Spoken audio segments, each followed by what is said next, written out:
Unresolved Problem segment tonight, another controversy over spirituality. Ever since George Washington, presidents have sworn on the Bible that they will protect the country during their inaugurations.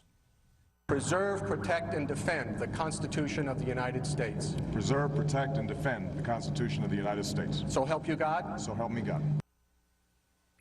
Now, the only exceptions to using the Bible were John Quincy Adams in 1825 and Teddy Roosevelt in 1901 after the assassination of President McKinley. TR used the Bible in his second inauguration. But now there's a move to remove the Bible from the inauguration ceremony permanently. On Monday, President Obama will place his hand on two Bibles, one from Abraham Lincoln, the other from Dr. Martin Luther King, Jr. Joining us now from Madison, Wisconsin, Andrew Seidel, who is with the Freedom From Religion Foundation. So, Mr. Seidel, Abraham Lincoln, Dr. King, two amazing American icons, you just want to take their Bibles and remove them from the ceremony? Well, I much prefer Dr. King's writing on the letter from the Birmingham jail, where he actually talks about the white church standing on the sideline mouthing trivialities and pious irrelevancies while he does the actual work of fighting for the civil rights movement. But the Bible but you itself, must know that Dr. King invoked God in almost every speech he ever made. And yes, but the Article 2, Section 1 of the Constitution, which lays out the oath, does not say anything about the words "so help me God." It says, "I will preserve to the best of my ability, preserve, protect, and defend the Constitution of the United States, period." And it's kind of ironic that the president is going to amend that in the middle of it. Do you know why George Washington wanted the words God, so help me God in? Do you know why? George Washington did not say, "so help me God." The first recorded instance was 1881. Oh, if you look at his inaugural address, it's peppered with references to God. George Washington has his inaugural address peppered. Go ahead. Washington Irving was the person who started the myth that George Washington said, "so help me God," at the end of his oath. And actually, the French foreign minister was standing right next to Washington. It wasn't "so help me God," and it wasn't said. He didn't say "so help me God." That's correct.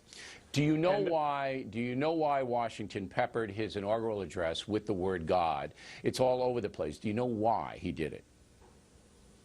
I don't know that that's actually true. I haven't read his inaugural address lately. Well, you should. I would have to. And the reason he did, well, let me tell you why, and then you can respond, all right? He did it because the Founding Fathers, all right, in the Declaration of Independence, all right, based the Constitution not our founding document, inherent rights from God. All right. That's why he did it. You can argue with, when you get to heaven, you can argue with George Washington. All right, so you the want Constitution is an entirely secular document. It doesn't mention God. It doesn't mention Jesus. It's based on the Declaration of Independence. It's most Constitution, as you probably know, is even in what. It's pretty striking that it doesn't mention. It isn't striking, Mr. Seidel. You don't know your history. You just don't know your history, and I do. I know you would, but you're wrong. The Declaration of Independence set up the Constitution, okay? Inalienable rights given to us by God. Severed our political connection with Great Britain. It set up the United States created our nation. All right. The Constitution created our nation. All right, so you want no Bible, right? You want no Bible in the inauguration at all. You want no Bible. Correct. Now, you know that the overwhelming majority of Americans disagree, and they would be furious if that happened. You know that your maybe 90% would side against you, 10% would side with. Does that matter to you?